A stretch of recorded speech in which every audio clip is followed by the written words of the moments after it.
Man, picture this. You're cruising down a rain-slicked back road at midnight, tires humming like they're whispering secrets, and out of nowhere, this squat little beast of a crossover pulls up beside you sleek as a shadow, gutsy enough to make you question everything you thought you knew about affordable adventure.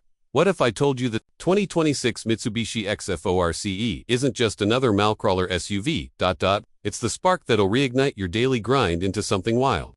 Stick around, cause by the end, I'll drop the one gut punch truth that decides if it is your next ride or just a pretty tease. Hey, if you're here on this channel, you already get it. We're all about those raw, unfiltered dives into the rigs that make your pulse race, whether it's a mud-slinging truck, a cozy van for endless road trips, or an SUV that punches way above its weight. I'm your host, the guy who's spent more nights under hoods than in hotels. And today, we're tearing into the 2026 XRs like it's the last beer at a tailgate. No fluff, just the real deal on price, features, and when this thing hits the streets broken down, so even your uncle who thinks horsepower is a salad dressing can follow along. Let's kick off with the heart of it. Release date. Mitsubishi's been playing coy, but word from the insiders and, yeah, I got my ear to the ground from those late night chats with dealer buddies as it's slated to drop early 2026. Probably Q1, right around January or February. Why the wait? They're tweaking it fresh off the 2025 hybrid debut in spots like Thailand and the Philippines, making sure it's road ready for us picky folks who demand more than just a facelift. Think of it like that buddy who shows up late to the party but brings the good whiskey worth the holdup. Now, slide into the guts. Features. This ain't your grandpa's boxy hauler. The X-FORCE is built like a sly fox in SUV clothes. All compact swagger at about 4.4 meters long, wide enough to haul groceries without feeling like a semi, and tall, just right for spotting potholes before they bite. Under the hood, that familiar 1.5-liter four-banger, pumping 103 horses and 141 pound-feet of twist sounds, tame on paper. But pair it with a CVT that shifts smoother than a well-worn glove, and you've got zip that surprises eco mode for city slogs, gravel for those oops, took a wrong turn moments, and sport to wake it up when the highway calls.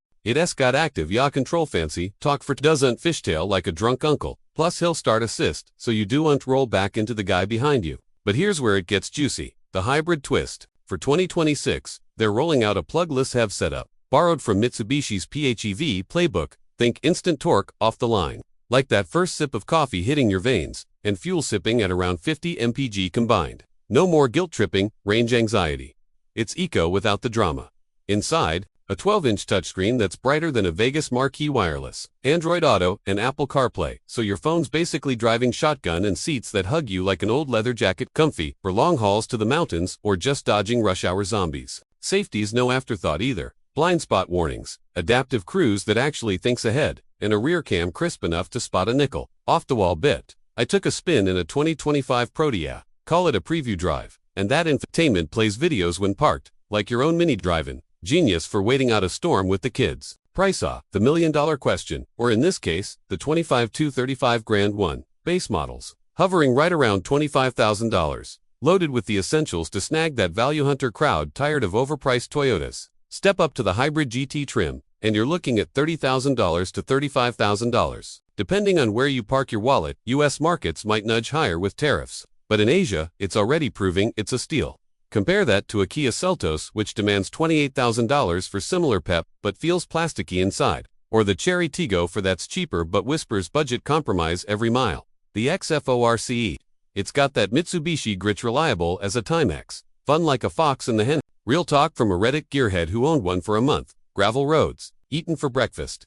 Screen's a stunner, audio thumps without aftermarket hacks. Cons, software glitches here and there, like Apple Maps on a bad day, but updates are coming. Zoom out a sec. Why does this matter in our world of electrified everything? Mitsubishi's betting on hybrids is the bridge, not the leap. For folks like us who love the rumble but hate the pump, it's got that ASEAN-tuned ride soft on crappy pavement, planted when you push it, perfect for urban jungles or van life detours. History nugget, born from the Expander platform. It's evolved that dynamic shield front end into something fierce, like the old Evo's spirit shrunk down for real life. Surprising spark. In tests, it outhandles pricier crossovers on twisties. Thanks to that yaw tech, feels like it's reading your mind. So, is the 2026 XRs worth it? Hell yeah. If you're chasing that sweet spot of thrill, thrift, and tomorrow-proofing without selling a kidney, it's not flawless, which is for more grunt, under the hood, but in a sea of sameness. It's the rogue that reminds you why we chase the horizon. Alright, fire up the comments. What's your deal breaker in a crossover? The price tag,